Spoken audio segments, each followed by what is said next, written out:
मनुष्य की जो सबसे बड़ी आकांक्षा है वो शक्तिशाली होने की है। जिंदगी में एक बात याद रखो, पहले आप तो किसी से उलझो मत, सबसे दूरी बना के रखो। लेकिन जो तुम्हें उलझा रहा है उसको चंद्रायन 4 पे बैठाओ। कानपुर की बाजार में 10 करोड़ रुपया बांट दिया 10% ब्याज पे। अब इंटरेस्ट लेने जाओगे तो साइकिल पे बैठ के जाओगे, गायब कर देंगे तुमको सब। इंटरेस्ट लेने कैसे जाओगे? 4 फॉर्च्यूनर में, 4 फॉर्च्यूनर, 2 बोलेरो, एक पीछे टाटा सुमो, तुम्हारे साथ फॉर्च्यूनर में ब्लैक बैठा हुआ है 6 फीट की तलवार लिए हुए। तो तब तुमने गुप्ता जी की दुकान पे गाड़ी होगी। गुप्ता जी, जी भैया। 1945 तक पहुंचते पहुंचते अमेरिका बन गया था महाजन। उसको पूरी दुनिया को मैसेज देना था कि मेरा पैसा मत मारना। तुम्हारा एक्सप्रेशन, तुम्हारी लैंग्वेज। अब तुम इंटरव्यू देने गए, तुमने कहा सर स्टालिन को टपका दिया रशिया ने 50 करोड़। अब जो लड़ेगा बस वही जिएगा।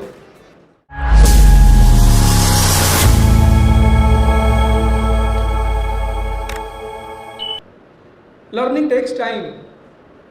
कोई भी काम, साइकिल सीखे थे तो एक दिन में सीख गए थे, टाइम लगा था। तुमको डिसिप्लिन में आने में थोड़ा सा टाइम लगेगा, कोई बात नहीं।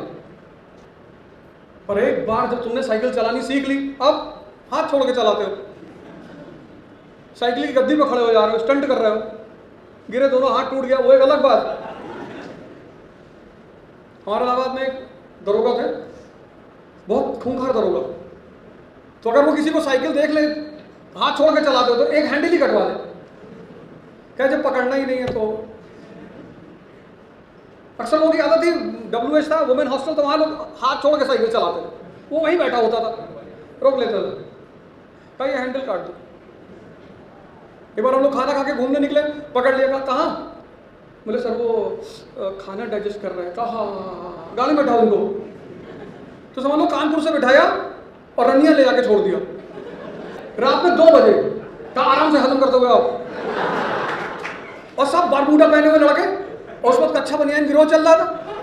पता लगा गाय वाले पकड़ ले और मारे कि भैया कच्चा बनियान गिरोह जा रहा। न ट्रक वालों ने, किसी ने गाड़ी ही नहीं रोकी। उसके बाद कोई बाहर घूमने गया ही नहीं। बोले भैया घर में वज्रासन कर लेंगे बैठ के, बाहर घूमने नहीं जाएंगे।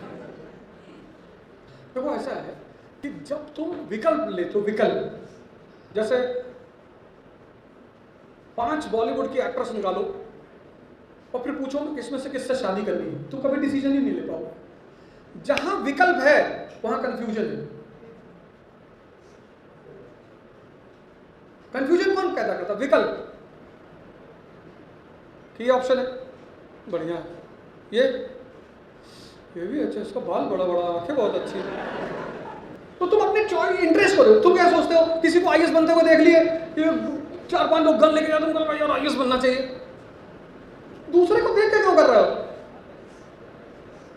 जैसे मैंने कहा, teaching is the best profession in this country. सबसे एक्सेलेंट प्रोफेशन, कोई भी हो, डॉक्टर, इंजीनियर, IAS, PCS, कोई भी हो, सब टीचर के रास्ते से ही निकलते हैं। तो जहां से पूरी खान ही निकल रही है, तुम विकल्प छोड़ दो। तुम जब देखते हो कि कोई लड़का तुमको, तुम्हारा दोस्त बोल दिया कि कनाडा में रह रहे हैं, 2 करोड़ का पैकेज है, लो तुम्हारे सामने विकल्प और आ गया, विकल्प खत्म कर दो, कंफ्यूजन खत्म हो जाएगा। मनुष्य की जो सबसे बड़ी आकांक्षा है वो शक्तिशाली होने की है, सबकी, तुम्हारी नहीं है हम सबकी है। तो फर्स्ट वर्ल्ड वॉर हो चुका था, सेकेंड वर्ल्ड वॉर हो रहा था, जर्मनी को कॉलोनीज चाहिए थी। वो तो अगर यहूदी नहीं भागे होते तो जर्मनी सुपर पावर होता। अब चूंकि ज्यूज चाहते थे कि मेरी कंट्री पावरफुल हो जाए, तो मेरा बाजार, मेरी इंडस्ट्री, मेरा मार्केट, तो वो उसका रास्ता खोज रहे थे कैसे। लेकिन हिटलर की गलती से ये सारी लॉबी पहुंच गई यूएस। अब जापान ने क्या किया? तो एटम बॉम्ब गलत नहीं बना, सही बना, बहुत अच्छा। जापान ने क्या किया? अब अमेरिका 1926 से मनी लेंडर बन गया, यंग प्लान, दुनिया को पैसा बांटने लगा अमेरिका। तो मनी लेंडर को, अब मान लो तुमने कानपुर की बाजार में 10 करोड़ रुपया बांट दिया 10% ब्याज पे। अब इंटरेस्ट लेने जाओगे तो साइकिल पे बैठ के जाओगे, गायब कर देंगे तुमको सब। इंटरेस्ट लेने कैसे जाओगे? 4 फॉर्च्यूनर में, 4 फॉर्च्यूनर, 2 बोलेरो, एक पीछे टाटा सुमो, तुम्हारे साथ फॉर्च्यूनर में ब्लैक बैठा हुआ है 6 फीट की तलवार लिए हुए। तो तब तुमने गुप्ता जी की दुकान पे गाड़ी रोकी। गुप्ता जी, जी भैया। 1945 तक पहुंचते पहुंचते अमेरिका बन गया था महाजन। उसको पूरी दुनिया को मैसेज देना था कि मेरा पैसा मत मारना। तो वो तो होना ही था, वो तो नेचुरल फिनोमेना थी। तभी तो देखो तुम, रशिया ने बाद में क्या किया, कंपीट किया अमेरिका को कि पूरी दुनिया में से कोई मेरी तरफ रहेगा ही नहीं, क्योंकि एटम बॉम्ब तो अमेरिका के पास है। फिर उसने हाइड्रोजन बॉम्ब बनाया। फिर उसने कहा चाइना से, माओ से, कि तुम टेंशन मत लो, ये हमारे पास है, मारेंगे खींच के। तुम्हारा एक्सप्रेशन, तुम्हारी लैंग्वेज। अब तुम इंटरव्यू देने गए, तुमने कहा सर स्टालिन को टपका दिया रशिया ने। वो पिक्चर लगे ना मुन्ना भाई एमबीबीएस, तो दिखाया कि आदमी की भाषा उसकी क्लास से डिसाइड होती है। मुन्ना को देखो, राउडी है ना, तो राउडी वाली लैंग्वेज इस्तेमाल करता है वो। तो तुम्हारा एक्सप्रेशन, तुम जो कहना चाहते हो वो जिस भाषा में तुम अच्छा कह सकते हो। अब जैसे हम हैं, हिंदी में चुटकुले सुनाते हैं, अगर हम उसको इंग्लिश में ट्रांसलेट कर दे तो हम ही चुटकुला हो जाए, क्योंकि चुटकुले में शब्द से ज्यादा भाव आने रखते हैं। एक्सप्रेशन अच्छा रखो और भाषा शैली अच्छी रखो। तभी तो गब्बर सिंह तुम्हारे लिए कह के गया था, जो डर गया समझो मर गया। 1 अरब 50 करोड़ लोग इस देश में हैं, 1 अरब 50 करोड़। अब जो लड़ेगा बस वही जिएगा। अब अगर कोई कुछ बहाना बनाएगा कि साहब डर गए थे, साहब डर गए, पीछे करो, तब साहब हमको ऐसा घबराहट हो रही थी। इसीलिए मैं बार बार इस बात पे ध्यान देता हूं कि आंतरिक शक्ति को पैदा करो। इतनी भीड़ बैठी है, अब कोई तुम्हें मारने थोड़ी जा रहा है, अब तुम्हारा ही कॉलेज है, तुम्हारा कॉलेज, तुम्हारे टीचर्स, तुम्हारे दोस्त, एकदम बोलो। तो इसको कहते हैं पर्सनैलिटी डेवलपमेंट। उस पर तुम कभी ध्यान ही नहीं देते। तुम सोचते हो कि पर्सनैलिटी आईएएस बनेगा तो बन जाएगी, बिल्कुल नहीं। पर्सनैलिटी होगी तो आईएएस बनोगे। क्या तुमने हिस्ट्री पढ़ने का अप्रोच नहीं पता किया होगा, या तुम्हें किसी ने बताया नहीं। जैसे फॉर एग्जांपल, भारत विभिन्नतावादी देश है, उसकी वजह है ज्योग्राफी, अभी मैंने तुम्हें बताया। लेकिन हम सब एक दूसरे पर डिपेंडेंट है, उसकी वजह इकोनॉमी है। तो भारत है कंट्री यूनिटी इन डाइवर्सिटी। अब इस कंट्री में जो भी शासक होगा उसको सबको साथ में लेकर चलना पड़ेगा। ये बात पहली बार किसने प्रूव की? अशोक ने, धम्मा की नीति लेकर आया।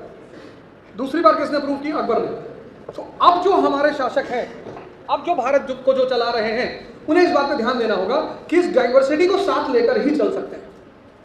हिस्ट्री को हमने क्या किया, इस कंट्री में रटने का विषय बना दिया। रटना है ही नहीं, रेलेवेंसी है भाई। सारे जितने भी आक्रांता है सब पंजाब होते हुए आए।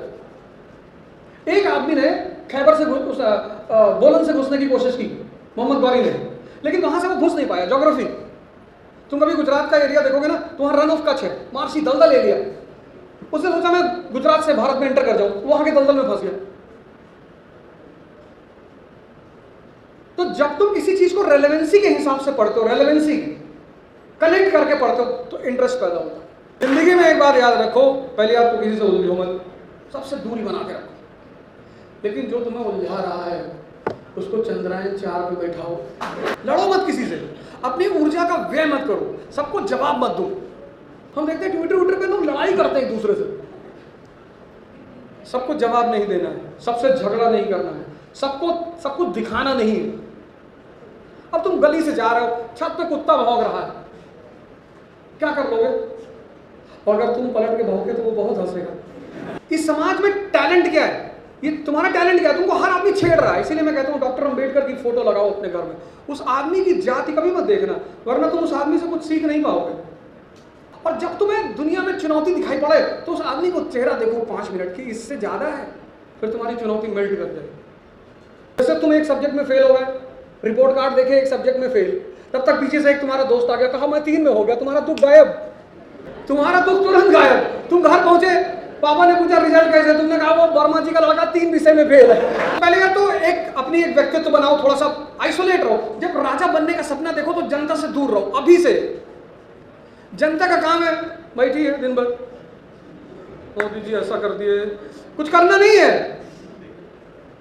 जनता मतलब एक प्लेट दही जलेबी खिला दो, तुम्हारे पक्ष में बोलेंगे, तुम उसका लोड लेते हो।